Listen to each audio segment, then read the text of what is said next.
the Raw Take, everyone, the lifeline to your unfiltered media experience. Before we start the show, don't forget to like, comment, and subscribe. And if you're on Facebook, like, comment, and share. I'm your host, Gion Thomas, and this is my co-host, Archie, and this is the Monday live stream. And once again, we have special guest, Waller County Democratic Party Chair, Miss Denise Mattox. And today we'll be talking about where we are today versus where we need to be. And we're also going to be talking about being stuck in between the two-party system. And so before we start the show, Dr. Mattox, tell us a little bit about some of the things you see as the Waller County Democratic Party Chair, and some of the things that you do. Well, good morning. Good evening to both of you. It's so nice to be back on the show. I'm deeply honored that you guys would have me back again, given the political climate. So I look forward to maybe we can bring some clarity to some of those things that we were talking about. But as to your question, you said, tell you about where we are in Waller County or where we are generally. Yeah, we could start by that. Yeah, just where we are, today politically in Waller County versus where you want Waller County to be. Well, I want the same things for Waller County that I want for every place else on the planet, that people have good food, clothing, shelter, a sense of security, and so that they can plan their futures and safety. That's what everyone needs if they're going to move forward. If there's no security, you can't make a plan, right? If there's no safety, all you can do is keep running, keep moving, keep going from place to place. Without real food, you're going to be a bit debilitated. You're not going to be at your strongest. And I remember when I was younger, we used to talk about fair housing, but now we're talking about the unhoused. It seems to have gotten worse. So I would say that we have a long way to go, and I would say that we backslid. Waller County needs to get back to where everyone had a decent education without going into a tremendous amount of debt. People were not unhoused, going from place to crash every week. And families were not so terribly separated as they are now, with at least one family member in some state of greater confinement. So no, I think we've backslid, and I think we're going to have to make ground on that and move forward on that. Yes, I totally agree. There are so many things that, like you said, we have backslided on. I mean, we have food deserts here in America, and just thinking on what a food desert is, it's a place where you don't have necessarily like a grocery store or, just access to healthy foods, not gas station foods where all you can buy is like processed food, no knocks on that. But, we need grocery stores. And like I said before, we have food deserts here in America, and we have food deserts here in Texas, in Houston, and its surrounding counties and different areas. And so that's one of the things that we definitely need to try and address. And then as we see, things are getting worse with the pandemic.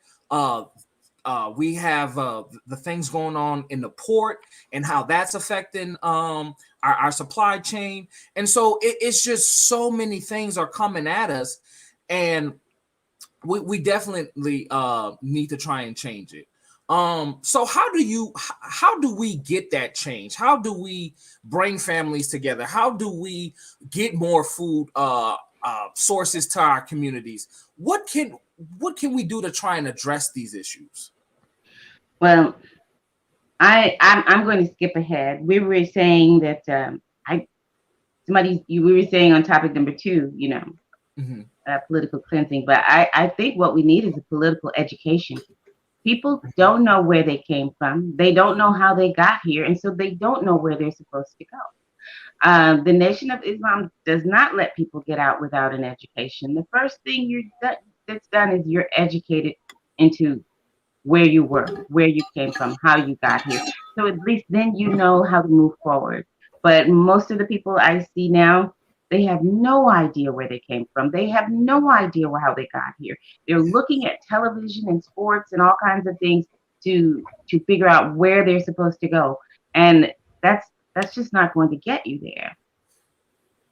Yes, yes, I totally agree with that. And what we were the second topic that we're going to be talking about is a need for a political cleansing, quote unquote.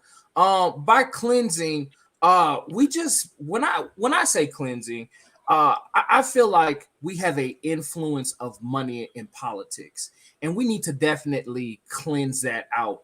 And that corrupting influence of money trickles down into so many different areas. People don't, it trickles down into the education system. Like you were saying, people don't know where they're from, where their background, their history, just so many simple things. I think about one thing, just the whole narrative behind the Black Panthers. And I've talked to so many people who did not understand or even know about the true history about the Black Panthers, the work that they did, the programs that they started. There was just so much fear mongering about the Black Panthers.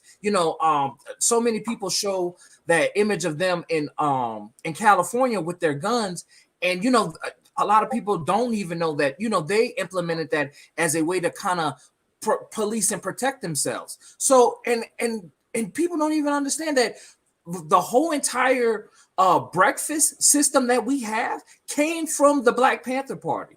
And so there's just so much disinformation because the mainstream media tries to equivalate the Black Panther Party with the KKK, and that's nowhere close to being true. No, the Black Panther Party was about community uplift, doing all of those things that we talked about in the beginning: education, food, clothing, shelter, protection, safety. That's all that they were about. And there were people who really didn't want to see any of that happen. So, and the Black Panther Gun Club, I'm like, everybody has a gun club. If they don't, they should. They live in the United States. It is available to you. Exactly. So no, the Black Panther Party was amazing. They were astounding. If we were doing the things in our communities that they were doing back then, we would be so far ahead. But I tell people that don't confuse when we say, oh, we have too much apathy in our community, too much non-participation, too much anything. That's what oppression looks like. Mm-hmm. That's what it looks like. As I hate to get off on a tangent, but as a physician, when I was a young physician, I would see children who never smiled, hardly ever moved from their bed, weren't interested in anything, and they were completely apathetic. And I would confuse that. I would say that that's depression. That's illness. The minute they got well, they were gone. So I think when we look at the Black community and we see people who seem to be apathetic, seem to be not interested, seem to not care, these are people who've been oppressed. That's what it looks like. Yeah, that's what it looks like. And we have a lot of healthcare professionals who say we need to get into our own communities and help our people heal mentally, spiritually, and that is true. But I caution people: don't mistake oppression for apathy. Yes. So, Miss Maddox, Dr. Maddox, what do you say about you have Black people that's from the Black communities from certain areas that may be considered really bad areas, and they come up, and when they come up, they get ghosts, they leave.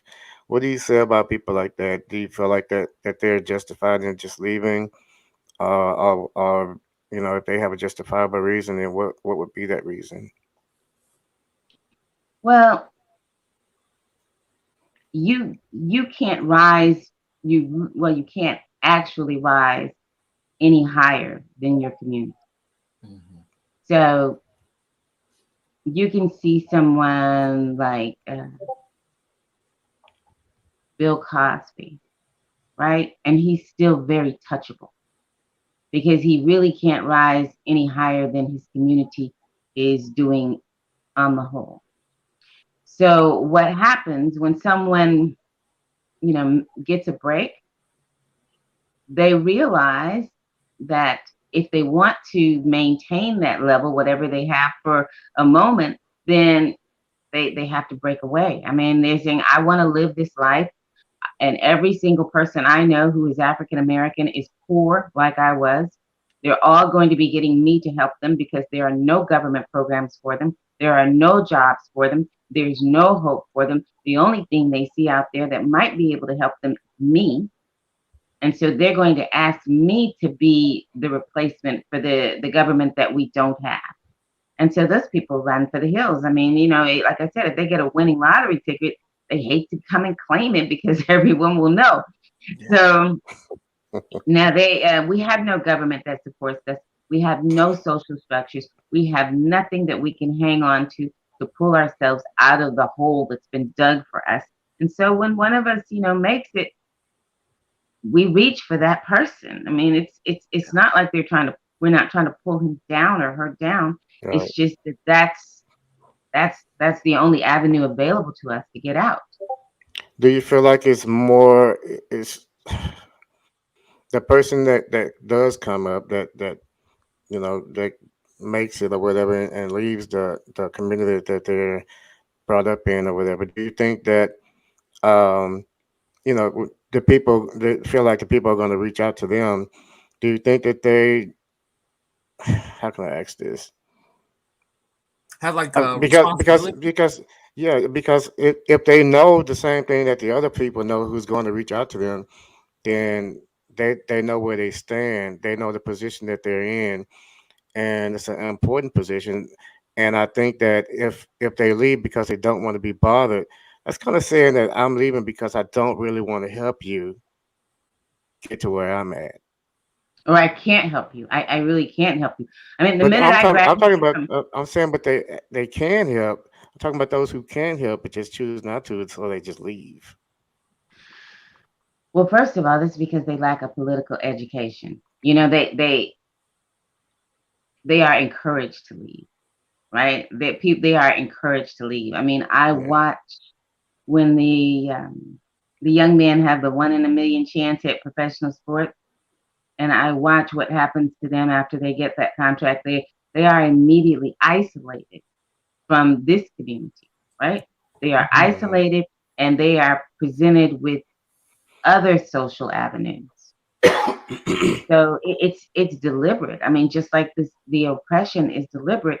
When one of us makes it, we are supposed to not go back. We are supposed to use our talents to enhance another community. We are not supposed to go back. You will actually be punished if you go back.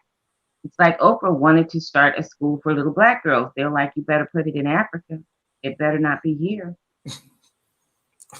So, you know, there's an inordinate amount of pressure on people who make it. There was an inordinate amount of pressure on me. And they do not want you. And I mean, I was talked to. They're like, no. This is how we're going to do it. So those people who do cut and run, they were probably never leadership in the first place. Doesn't mean they don't have talents they can bring back to our community, but they probably never had the disposition or the, you know, for leadership in the first place. You're expecting them to do something they probably were not doing before they made it. Yeah. Right. And and to kind of answer your question too, Archie, you know, there are people who do go back. I look at Nipsey Hussle. Yeah, I know someone that went back. You know, he went back. That rapper, he went back. He did a lot for his community. He actually got shot in front of the store that he had opened up in his own community. So, you know, sometimes you help out your community, but sometimes you have, you know, sometimes the community is so toxic that you elevating in and of yourself and you bringing people along, people get jealous of that. And sometimes people, you create a target on your back and people shoot at that target. And so sometimes, you know, giving back to the community can destroy you. I know that for certain in the rap community, because I've heard so many rappers say, oh, once I make it, I'm gone. Like, I'm out of here. And, you know, it is for, you know, like, and I always say this on the show, if we were to get out of that crab in a barrel mentality and have that each reach one, teach one mentality, that our communities would be so much better. I mean, and not to say that we don't have basketball players or business people out there helping, but that will never take place of what our national and federal government can do. I mean, LeBron has many programs. I mean, T.I. and his wife just started something I heard the other day listening to the Breakfast Club. They were talking about condos and things that they're opening up in the community. And then that's another thing, and this goes back to the oppression. We are doing things, but so many people don't get to hear about them. The mainstream media has a one-track narrative that it likes to hold on to, and especially when it comes down to Black people. They'll always talk about Black people needing this, Black people doing, not having this, but they'll never talk about what we are doing, the strides that we are making. So it's a whole entire system of oppression, and that's what Dr. Mattox is talking about. We are fighting against a system of oppression, and that oppression comes in so many different forms and ways. It comes in the form of, media, in the forms of access to resources. I mean, it just, the way it spreads is crazy. It's asinine. And so that's why, our whole entire political system needs a whatever you want to call it, a cleansing, a revolution, a fix up, reconstruction, whatever you want to call it. But we need something, because, I mean, the system is just getting worse and worse every year. I mean, and economically, we're just being destroyed. What do y'all think in the Black community exactly we can do? If anything, what can we actually do to besides like organizing? That's one thing I know for sure. Don't you think education? Education is, but some people reject education in our communities. So then what? I think not only education, I think we need to hold these positions of power. I mean, just looking at Dr. Mattox, you're the Waller County Democratic Party chair. I mean, that holds power. You get a seat at the table. And we need more people like that. We need more people who understand what's going on to take these positions of power. Younger people who have been disenfranchised, people who don't look like the normal person who runs for these seats of power. That is so critical. We need to take a seat at the table. Absolutely, I agree with that. I think you should never eschew power. You should, when someone offers you power, you should just say, yes, thank you, may I have some more. Yes, that is what is necessary. We need to teach our children not to be afraid of power, not to be afraid to stand up, not to be afraid to speak and represent themselves.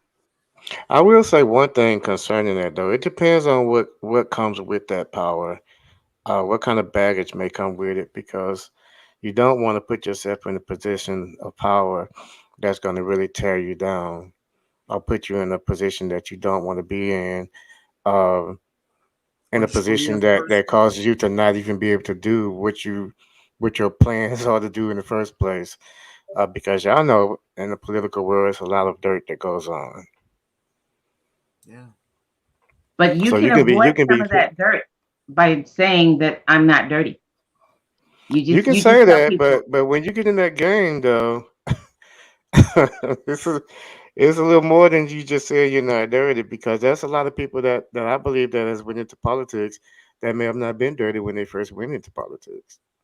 Correct. You are correct about that. But the thing is you have to get rid of temptation. When you walk in, you need to realize that everyone wants you there because you won't steal from them and you won't lie to them. But the minute the agenda shifts to the right, they don't want you there anymore because you won't steal with them and you won't lie for them. Exactly. Yes, exactly. But you have to make that clear in the beginning, because there's a way when you can make that clear. Now, of course, you'll be stuck on hold in a lateral position until you can find a way out of it. But if you make that clear from the beginning, that I won't be stealing with you or lying for you, you would be amazed at how little temptation comes your way. Yeah. But if you don't make that clear, then temptation is going to be around every corner. Mm-hmm. Mm-hmm. That's good. That's good. And Dr. Mattox, I think you hit the nail on the head. Temptation, and what is that temptation? That temptation is money. That money in politics corrupts absolutely. I mean, ever since Citizens United was done away with, our whole entire political game has changed, and it has changed for the worse. And then it got worse when we said, money equals speech. It got even worse then.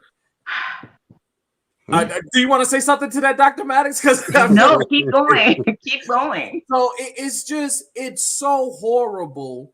How that temptation, how that money has absolutely just turned our politics inside out, and so many people go into the game saying, "Oh, I'm going to be this force of good," and then they just change, and that's why you need candidates who run on taking small dollar donations, who basically put their hand to the 1% in the corporations and just say, no, I'm not taking your money. I'm not taking your bribes. Because at the end of the day, that's what people have to understand. This is legalized bribery. You get a campaign finance donation, you get a donation, and then bam, that corporation, whoever gave you $10,000, $50,000, however many dollars, they are now looking to you to now do something for them. Because don't you want another next campaign cycle? Don't you want another campaign donation? And so that's why what was the bill? HR1, the HR1 bill. In there, they have a provision that helps out with small level and political candidates. So it helps them. They get money from the government, so they don't have to get money from these corrupting outside influences. So and we have things like that, but we have people in both, unfortunately, on both sides of the aisle who are like, no, I don't want to do that. I want the money. Give me. So what is that? What is that? Larry Baggett said something. What did he say? Okay, let's see what Larry said. Larry, we've had Larry on the show running for Texas governor. Let's see what he said. Okay, Larry said, I totally agree. But one of the biggest issues with individuals is lack of belief that they can contribute. Oh, that is so true. Everyone can make a difference, but first the person has to stand up. Yes, that is so correct. People have to get out of the mindset that they cannot do something, that they cannot make change, that they cannot enact change, because everybody can enact change. You even our show that's being blocked by YouTube, Facebook, and every other major corporation, we are having some effect on the system. I have candidates contacted me from all over the country because they watch a segment of my show, they watch a little bit of the show, and they're like, okay, I see what this guy's saying. Let me have a conversation with him. That any little amount is going to help infect change, because we are so behind the 8 ball. That's what people don't understand. We are so behind the 8 ball that any chisel, any amount of work, any organizing, any bringing people together is going to help and affect your community, your political system. And so it just needs to start. We just all have to start. And that is my message to young people. I talk to so many young people who are like, oh, I can't do this, or I have a background. I wasn't always the cleanest person. Okay, that does not matter. Nor were a lot of these politicians. I mean, right. Just look at, if you can, but you see, that was all before the age of social media and all of that. So, it was so much easier to hide those things underneath the rug. But those people still did dirt. They stumbled, and they still, better or for worse, they tried to make a contribution to the system. A lot of them went in trying to make a good change, with that corrupting influence of money. Bam, they turned evil. But the thing is, you have to get out there and try. You have to try. You have to try and fight, because apathy only, that doesn't bring about anything.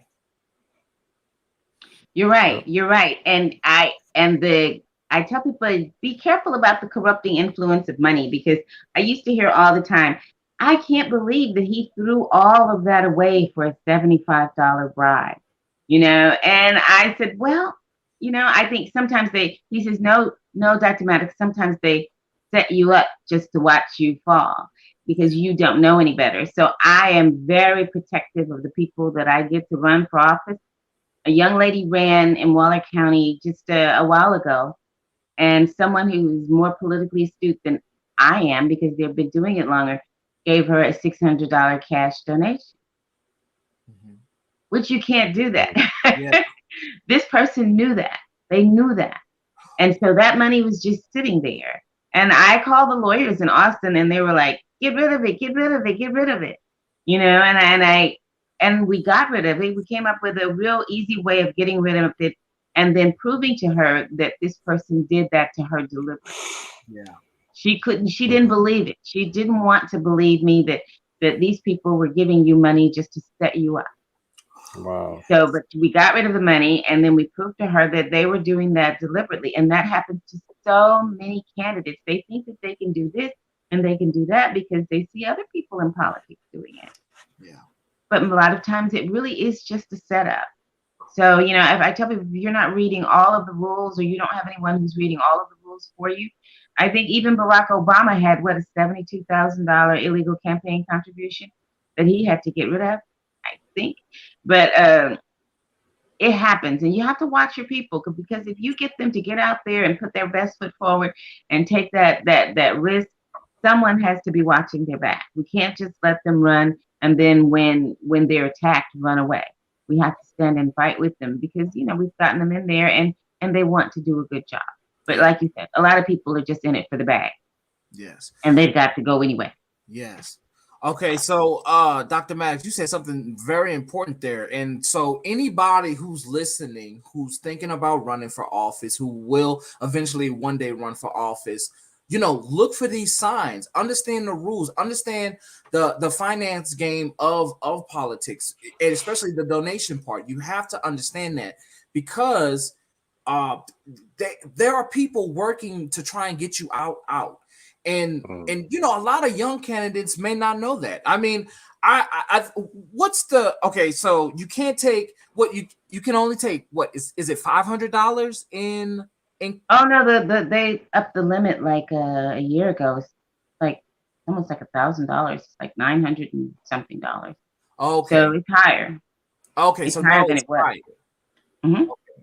So that I'm glad you told us that information, because that is very important for first time runners and people running for office for the first time, because there's so many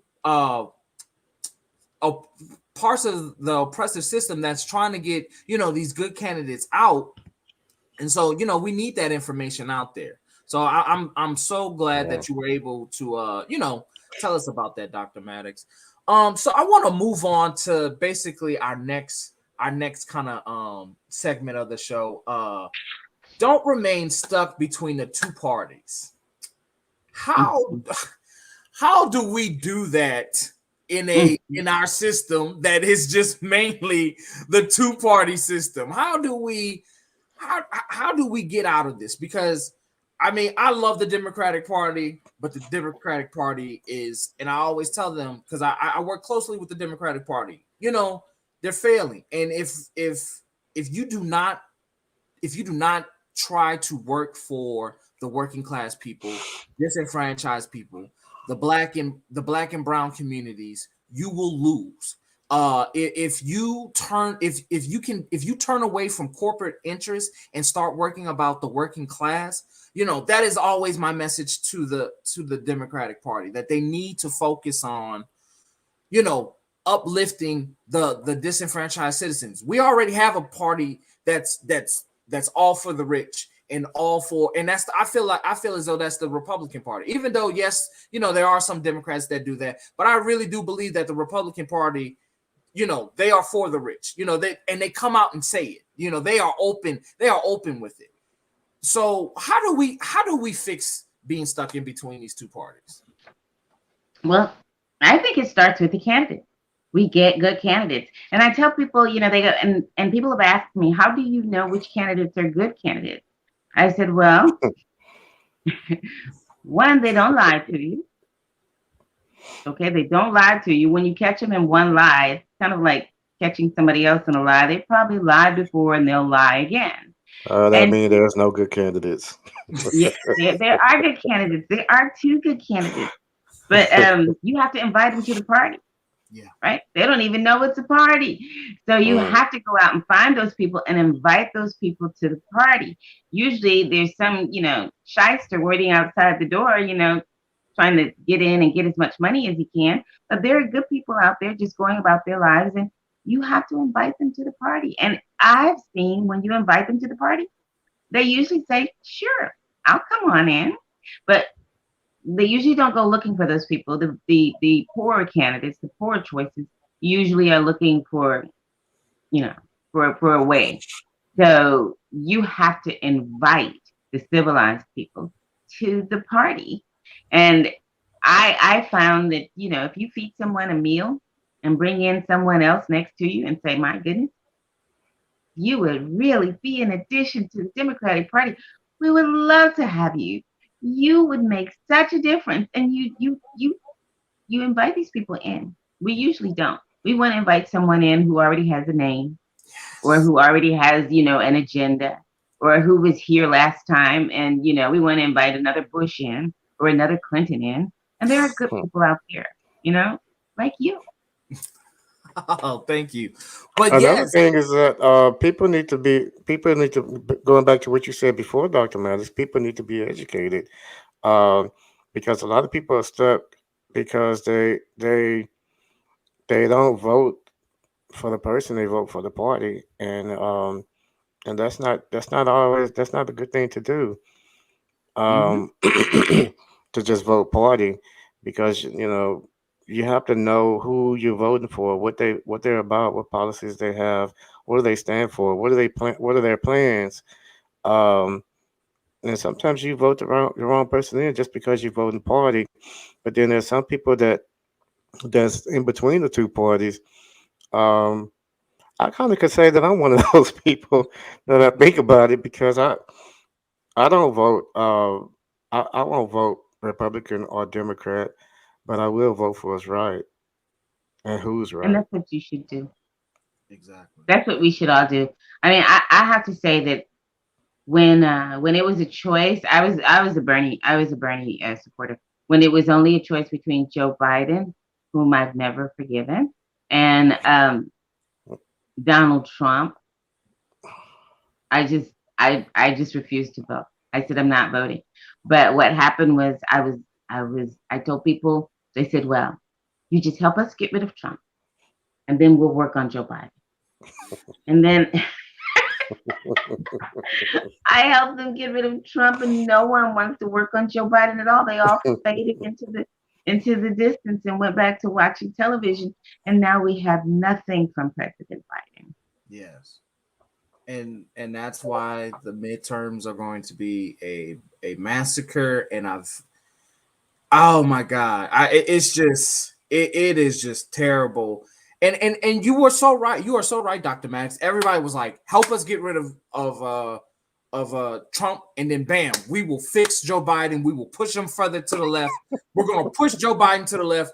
He's gonna be the new FDR. I was told all these things, and nothing has changed. Nothing has changed. Everything that he has done was incremental. It needs to be broad sweeps. I mean, he enacted $15 minimum wage, but it was only for people working within the government, for federal workers. That is not helping the large swaths of people in America. People in the federal that's working in the federal, they're already making that amount. They're not even getting paid minimum wage. Like, he canceled student loan debt for the disabled and then didn't do it for the vast majority of the students. I'm saying the same authority that lets you cancel student loan debt for disabled people lets you cancel student loan debt for people who are not disabled. Yes. You know, it's just, I mean, just barely a crumb that didn't help the vast majority of the American population at all. Just, you know, another nod to really rich people. Yes. Exactly. And You're right. I think the midterms are going to be a massacre because people are just like, why should I vote? You lied to me. You lied to me. He said he was going to do Medicare for all. He did. He said it. He did say it for a moment. Or just think about when he was like, everybody's getting $2,000 checks. We didn't get the $2,000 checks. Like, we got $1,200. What do we get? He lied from jump. And I'm like, but you see, that's what I'm talking about. That's how you know that you have a bad candidate. I said, because it doesn't matter. This is the simple part. Whatever that person is before you voted for them, that's who they're going to be after you vote for them. They're not going to have a magic personality change just because you voted for them. So get someone who is doing something worthwhile before you vote for them, and they'll continue. Yeah. Unfortunately, we only had those two choices, Biden or Trump. Yeah. I mean, we have other choices, but you know, everybody know that you know, unless we have ranked choice voting, yes, that would be great. Yeah, that would be amazing if we had ranked choice voting. You know, until we get that, you know, no third party option will honestly really be viable. And you know, I'm all for a third party coming to push the Democratic Party left, but it's, you know, it's just it may not happen for the next couple of years. But you know, Dr. Mattox, you was talking about we need to find the right candidates, and I do believe that the Democratic Party needs to spread its tent out wider.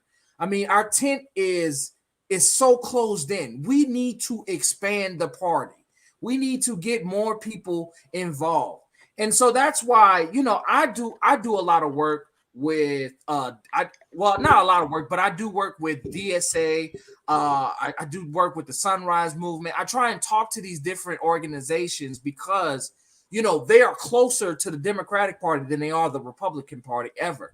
And so if we can build these coalitions between these different groups and bring them together, you know, that is expanding the party. And then another thing is, people wonder where all the young people at.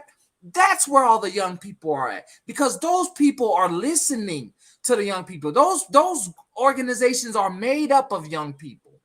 And so, you know, that is always my message to the Democratic Party. If we do not change, if we do not expand our tent, then we will lose. We will die out as a party. And we just have to understand that, you know, the way that we've done things, the way, you know, I believe, and this is what I wholeheartedly believe. I believe a progressive candidate who runs on UBI, who runs on legalizing marijuana, who runs on, you know, economic and like the Green New Deal, but like focuses on like the economic side and how, you know, you can bring more jobs into Texas doing green new technology. I believe if you run on those different messages and run on getting like the corrupting influence of money out of politics, if you run on those things, you can win Texas. And that's what a lot of people don't understand.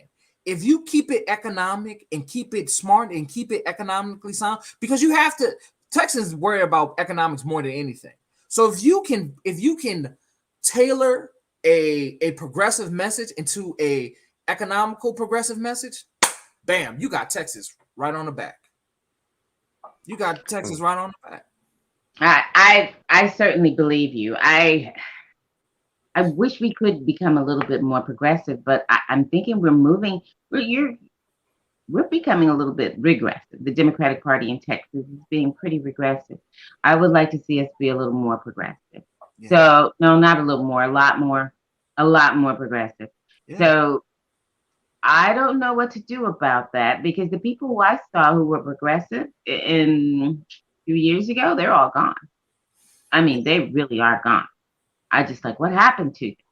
So I don't know what to tell you. I don't. I mean, I'm holding on to Waller County as tightly as I can, but it's tough. But you're doing a great job. I do. Gion, I hear your name all over the place, and you're bringing in a lot of young people. So that's what we need to do. And as any place you want me to promote your platform, I will promote it. You want to have a podcast? Well, I guess it would be difficult to have a podcast live on campus. I'll help you get it done. So I think that would be great. If you had a podcast live on campus. So yeah. I would like to see you reach out and bring those people in so that we can hear them and move our party towards those things. Yes. And I'm trying my hardest. And thank you, Dr. Mattox. Your words are very encouraging and they're very sweet to me. And this is very hard work. We are, me and Archie, we use our platform to really try and push the progressive message, not only in Texas, but, really necessarily all around the United States, because it is something that is definitely needed.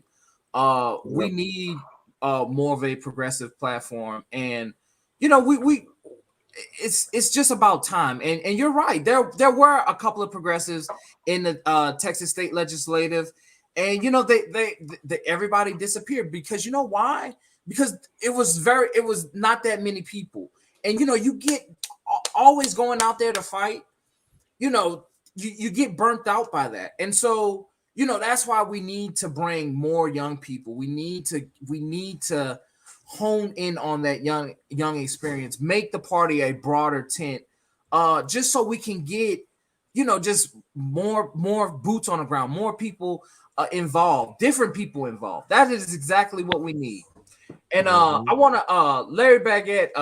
Yes, Dr. Mattox is, she is in Waller. She is from Waller County. Yes. We had a question. But so yeah, Archie, is there anything you want to add? No, I'm just glad that Dr. Mattox is on. I really appreciate the things that you do, Dr. Mattox. The last show you were on, you brought on Miss Roberts, and your whole purpose for bringing her on, it says a lot about your character too, because you're willing to give that help where it's needed. And that's a really big thing. That's something that like we said on the last show and today, that we really need more of in this political world too, in this political game. We need more people that's willing to do the right thing, and that's willing to stand, that's willing to get the word out there, get the message out there where it needs to get to. And so with that being said, we really appreciate, what you do and what you stand for. Yeah. And for you being a real down-to-earth person too. Oh, thank you. Yeah.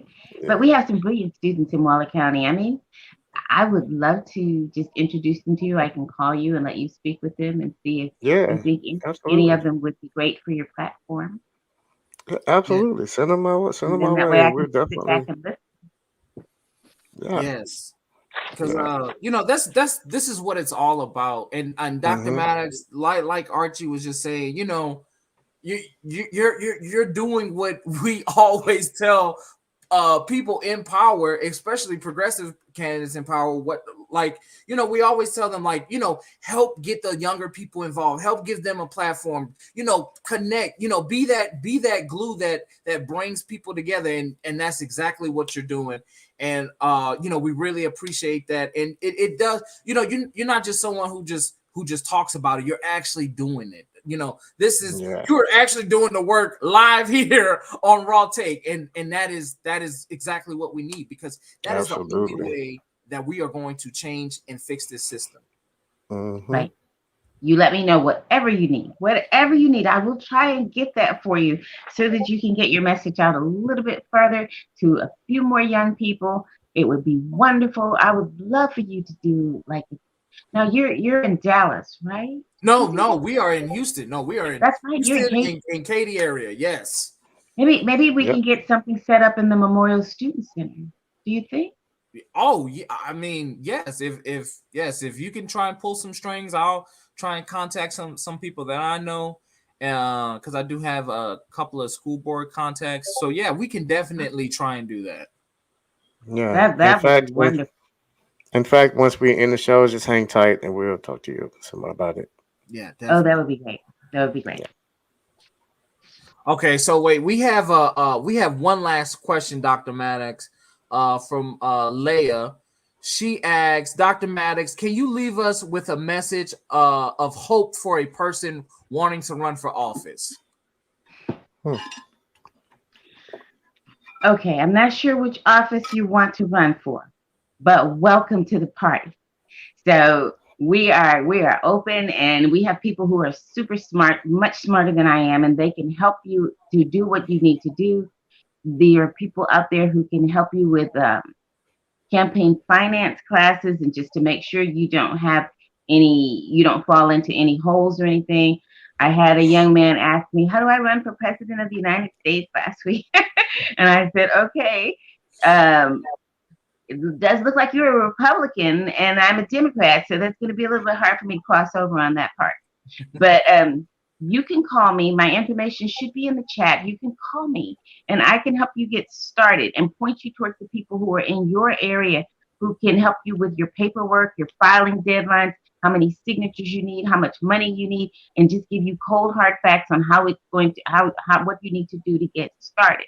But I always tell people, our county judge in Waller County, they say, Denise, you're running for judge? And I said, yes, I am. They say, well, how can you be a judge? You're a pediatrician. I said, your last judge was an auctioneer and a high school graduate. But see, no one ever asked how qualified he was. Yeah. So you're probably overqualified for whatever position you're running for, but there's people who can help you. And if you think you don't know, a lot of these positions come with people that are in your budget already to help you out. Like if you were running for tax assessor collector, there's money in your budget to hire people who are tax specialists, right? So you don't have to know everything. You're going to have a lot of support once you get in office. You just have to know how to get in. Yes. I can help you with that. Yes. Dr. Mattox, it is a pleasure to have you on the show. I'm thinking about just doing a show on, things that like kind of what you need to know when running for office, because I mean, I think that is super critical. We definitely need to do that, Gion. Yeah. And so we will definitely have you back on. It's always a pleasure to have your insight and have your perspective on everything. And we appreciate what you do in your community and how you're fighting for change. And, we always love to see, people, politicians, anybody just, fighting for change. And so we really commend you and we really thank you, Dr. Mattox. Archie, brilliant setup as always. Thank you. Thank you. So everyone, that is our show. Don't forget to like, comment, and subscribe. Hit that notification bell so you don't miss out on any uploads. You can also find us anywhere where you can listen to podcasts. This is Raw Take. This is the Monday live stream. Y'all have a good day. Peace.